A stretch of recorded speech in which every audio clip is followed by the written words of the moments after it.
Okay. Alam po ninyo, isa po sa mga napansin ko sa daigdig ngayon, yung dati 'pag gumigising tayo parang meron tayong hindi maipaliwanag na stillness sa ating puso. Meron tayong hindi mapaliwanag na parang, hey, mapayapa. Alam mong the same ang lahat.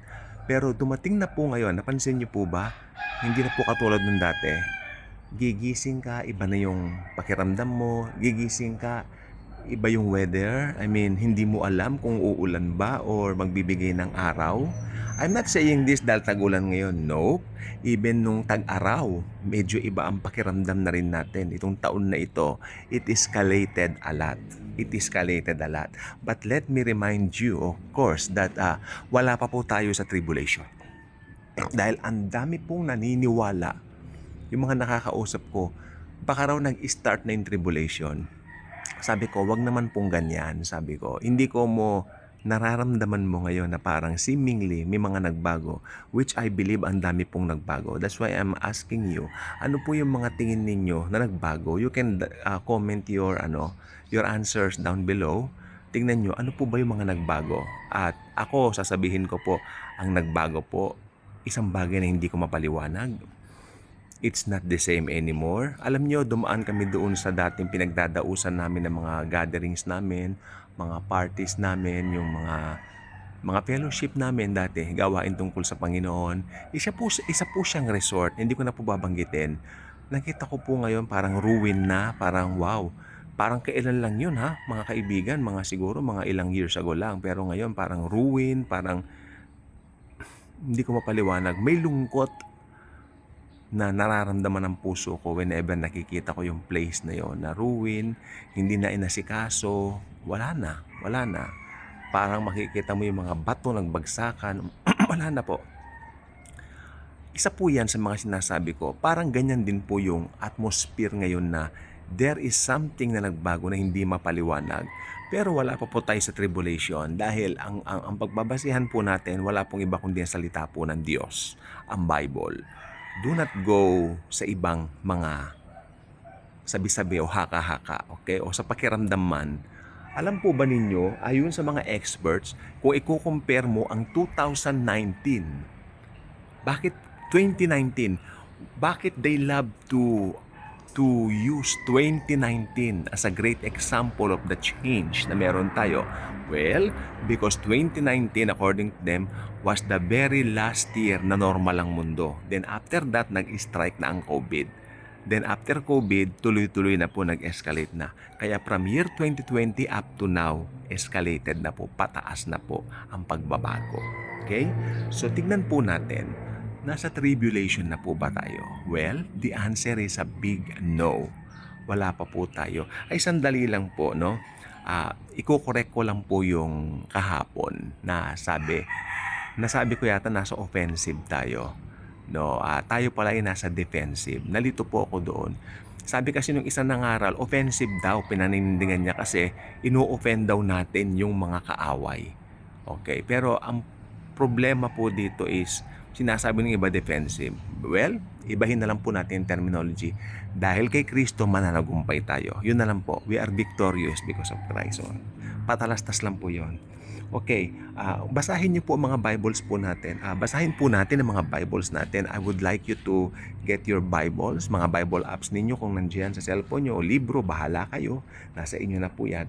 Matthew 24, mag-i-start po tayo sa verse 21. Hindi ko alam kung saan natin tatapusin, pero umpisahan po natin sa verse 21. For then there will be a great tribulation, such as has not occurred since the beginning of the world until now, nor ever shall. Okay. And unless those days had been cut short, no life would have been saved. But for the sake of the elect, those days shall be cut short. Hanggang doon lang po babasahin natin. Importante yung 21. For then there will be a great tribulation, such has not occurred since the beginning of the world until now, nor ever shall. Okay. Panginoong Jesus ang magpala sa pagbasa ng kanyang mga banal na salita. Okay. Hindi po biro ang tribulation. Isa po siyang pangyayari na hindi pa naranasan ng mundo kahit na kailan. Hindi pa naranasan ng mundo at kailanman hindi na po muling mararanasan. Yan po ang sabi ng aklat na ito, ang Bible. Okay? So, maliwanag po sa Bible na merong isang pangyayari na hindi pa nararanasan ng daigdig ever since. Ano po ba ito? Nuclear war po yan. Malalakas na lindol po yan. At iba pa yung pinakamalakas na lindol, nandyan po yan, no?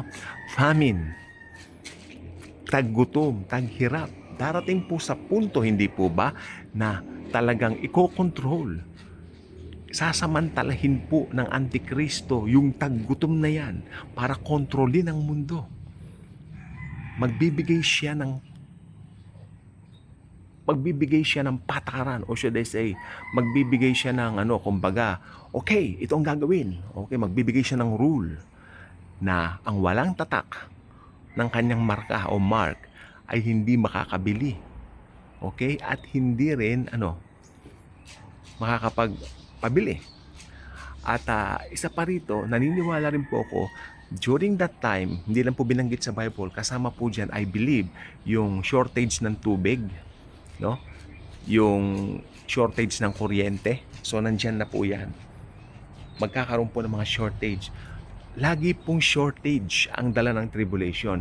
Kasi kung titignan mo ang meaning ng 666, ang ibig sabihin po ng term na 666 ay sa demonyo.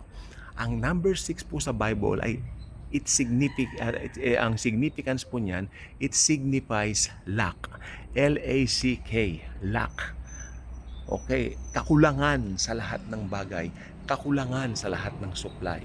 So, sa nangyayari po ngayon, yes, may nagbago po sa mundo. Pero mind you, okay, rest assured ka, hindi pa po yan yung tribulation. Okay? Yan po ay patikim pa lang po siya. Birth pains kung tawagin po ng Bible. Okay. Ang nakita ko pa po dito sa tribulation, pag nandoon na po ang mga tao na nakaalam ng, halimbawa may narinig tungkol sa rapture, may narinig tungkol sa second coming nitong church age, tapos dinedma po nila. Magkakaroon sila ng malaking pagsisisi na sana itong church age pa lang, naglagak na sila ng tiwala kay Christ. Kasi yung mga ginagawa nila ngayong church age na siguro pa disco-disco, pa happy-happy, pa bar-bar, mahilig sa bar, mahilig pumunta sa mga kasiyahan, doon, pagdating po ng panahon na yun, yes, magagawa pa niya nila, pero limitado na po. Dahil may control na po yung Antikristo. There and there, they will realize that they are being controlled by one man. That man is the Antichrist. Darating po ang Antichrist. Ngayon, kung sino-sinong pinapangalanan, Emmanuel Macron, Donald Trump, ito pong madalas ngayon si Jared Kushner. Well, rest assured, wala po ni isa sa mga yan. Wala po ni isa sa mga yan, sinasabi ko po sa inyo. The Antichrist will come pag alis ng church dito. Pag dinagit na ng Panginoong Jesus ang church sa rapture, doon lilitaw ang Antichrist. Sino ba siya? Abay malay ko. Sino po ba siya? Abay malay natin. Wala tayong pakialam doon kung tutuusin, pero alam natin may Antikristong lalabas. May darating na maghahasik ng lagim sa buong mundo sa pamamagitan ng pangungontrol sa mga tao.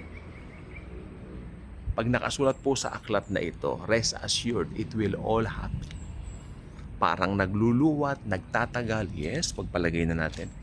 But still, it will happen. Sa right timing ng kapanahunan na itinakda ng Diyos, na itinakda ng Panginoong Jesus na mangyari.